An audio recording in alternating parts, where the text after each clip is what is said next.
ಅನೇಕ ಕಲಾವಿದರು ಹುಟ್ಟಿದಂತ ಒಂದು ಊರದ ಇಂತಲ್ಲಿ ನಾವೆಲ್ಲರೂ ಕಲ್ತಿವತ್ತು ಅವರಿಗೆ ನಾವು ಸಹಕಾರ ಕೊಟ್ಟು ಅವರಿಗೆ ಗೌರವಿಸಬೇಕಂತಕ್ಕಂಥ ಕರ್ತವ್ಯ ನಮ್ಮೆಲ್ಲ ಅಮ್ಮಾಪುರ ಗ್ರಾಮಸ್ಥರದೈತಿ. ಹಂಗಾಗಿ ತಾವು ವಿಚಾರ ಮಾಡ್ರಿ, ಇವತ್ತು ನಾಟಕಗಳಿಗೆ ಹೋಗ್ಬೇಕಾದ್ರೆ 1000 ರೂಪಾಯಿ ಕೊಟ್ಟು ಮುಂದೆ ಕುಂದಿರ್ತೀರಿ, 500 ರೂಪಾಯಿ ಕೊಟ್ಟು ಹಿಂದೆ ಕೊಡ್ತೀರಿ, 250 ರೂಪಾಯಿ ಕೊಟ್ಟು ಮುಂದೆ ಕೊಡ್ತೀವಿ.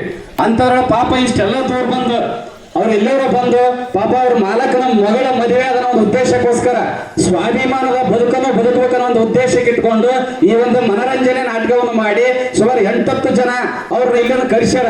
ಈಗಿನ ಪಾತ್ರಧಾರರಿಗೆ ಒಬ್ಬೊಬ್ಬರಿಗೆ ಕರ್ಸ್ಬೇಕಂತ ತಮ್ಗೇನೋ ಗೊತ್ತಿರ್ಲಕ್ಕಿಲ್ಲ. ಪ್ರಾಯಶಃ ಒಬ್ಬೊಬ್ರು ಧಾರಾವಾಹಿ ಮಾಡ ಬರ್ಬೇಕಾದ್ರೆ 50,000 ರೂಪಾಯಿ ಅವ್ರಿಗೆ ಒಂದು AC ಗಾಡಿ ಕೊಟ್ಟು ಒಂದು ದೊಡ್ಡ ಲಾಡ್ಜ್ ಬುಕ್ ಮಾಡಿ ಕಳ್ಸ್ಬೇಕು. ಇಂಥ ಸ್ಥಿತಿ ಒಳಗೆ ಅಂತದ್ರೊಳಗೆ 8-10 ಜನ ಕಲಾವಿದರನ್ನು ತರಿಸಿ ಮತ್ತೆ ತಬಲಾ ಪೇಟಿ ಮಾಸ್ತರ್ಗಳು ತರಿಸಿ ಇಷ್ಟೆಲ್ಲ ಸೌಂಡ್ ಸಿಸ್ಟಮ್ ಮಾಡಿಕೊಂಡು ಬಂದಂತ ವೇದಿಕೆ ಮೇಲೆ 100 ರೂಪಾಯಿ ಶಾಲೆಗಳು ಹಾಕಿ 50 ರೂಪಾಯಿ ಹಾರಗಳು ಹಾಕಿ ಮಾಡ್ತಾರಂತಂದ್ರೆ ಉದ್ದೇಶ ಅವ್ರದ್ದು ಬೇರೆದಲ್ಲ.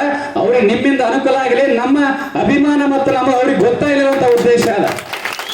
ಹಂಗಾಗಿ ಇಲ್ಲಿ ಬಂದಂತ ಎಲ್ಲ ನನ್ನ ಅಣ್ಣ ತಮ್ಮರಾಗಿರ್ಬೋದು, ಅಮ್ಮಾಪುರ ಪ್ರತಿಯೊಬ್ಬರು ಗ್ರಾಮಸ್ಥರಾಗಿರ್ಬೋದು, ಈ ಅವ್ರು ಆಡ್ತಕ್ಕಂಥ ನಾಟಕವನ್ನು ನಾವು ಬರೀ ನೋಡೋದಲ್ಲ, ನೋಡೋದ್ರ ಜೊತೆಗೆ ಅದು ಬರ್ತಕ್ಕಂಥ ಕಥೆನ ನಾವು ತಿಳ್ಕೊಂಡು ಅದನ್ನ ಅಳವಡಿಸ್ಕೊಂಡು ಬಂದಂತರಿ ಸಹಕಾರ ಮಾಡುವಂತ ಕೆಲಸ ನಾವು ಅಮ್ಮಾಪುರ ಗ್ರಾಮಸ್ಥರು ಮಾಡ್ಬೇಕಾಗ್ತದೆ.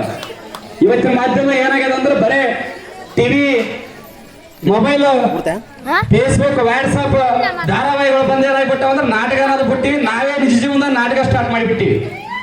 ಅದಕ್ಕೆ ನಾಟಕ ಆಡೋರು ಹೆಂಗಿರ್ಬೇಕಂತಂದ್ರೆ ಗೊತ್ತಲ್ಲ ನಿಮಗೆ. ಈ ನಾಟಕ ನೋಡ್ರಿ, ಆಮೇಲೆ ನೀವು ನಾಟಕ ಸ್ಟಾರ್ಟ್ ಮಾಡ್ರಿ.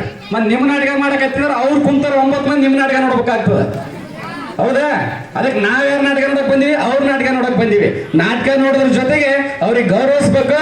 ತಮಗಾದಂತ ಸಹಾಯ ನಿಮಗೆ ಎಷ್ಟಿಷ್ಟ ಅಂತಲ್ಲ, ನಿಮಗೆ ಎಷ್ಟು ನಿಮ್ಮ 100 ರೂಪಾಯಿ, 500, 1000 ನಿಮ್ಮ ಶಕ್ತಿಗೆ ಎಷ್ಟು ಸಾಧ್ಯ ಆಗ್ತದ ಅಂತ ಬಡ ಕಲಾವಿದರಿಗೆ ಕೊಟ್ರ ಅವ್ರಿಗೆ ಇನ್ನಷ್ಟು ಶಕ್ತಿ ಧೈರ್ಯ ತುಂಬುವಂತ ಒಂದು ಕೆಲಸ ಆ ಬಡ ಕುಟುಂಬಕ್ಕೆ ಆಗ್ತದ. ಗೌರವಿಸ್ಬೇಕಂತ ತಮ್ಮಲ್ಲಿ ವಿನಂತಿಸ್ಕೊಳ್ತೀನಿ.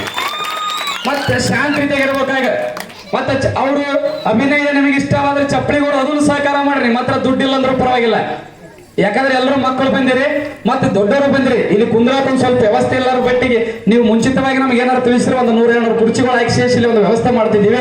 ಅದು ಸ್ವಲ್ಪ ವ್ಯತ್ಯಾಸ ಆದ ಕಾರಣಕ್ಕ ಇಲ್ಲಿ ದೇವಸ್ಥಾನದ ಒಂದು ಅಂಗಳ ಐತಿ, ನಿಮ್ಮನೆ ಅಂಗಳ ಅಂತ ತಿಳ್ಕೊಂಡು ತಾವು ಶಾಂತ ರೀತಿಯ ಕುಂತು ಈ ಕುರಿ ಸಹಕಾರ ಕೊಟ್ಟು ಎಲ್ಲರೂ ಪ್ರೀತಿಯಿಂದ ಅವರಿಗೆ ಆದಷ್ಟು ಕಾಣಿಕೆ ಕೊಡ್ತಾರೆ ಅಂತೇಳಿ ನನಗೆ ಮಾತಾಡೋ ಅವಕಾಶ ಕೊಟ್ಟಂತ ವೇದಿಕೆ ಮೇಲೆ ಇರ್ತಕ್ಕಂಥ ಈ ನಾಟಕದ ಕಂಪನಿ ತಮ್ಮೆಲ್ಲರಿಗೂ ನಾವು ಒಂದೆರಡು ಮಾತು ಮುಗಿಸಿ ನಾನು ಮಾತು ಮುಗಿಸ್ತೀನಿ. ಜೈ ಬಲ ಬರುತ್ತೆ.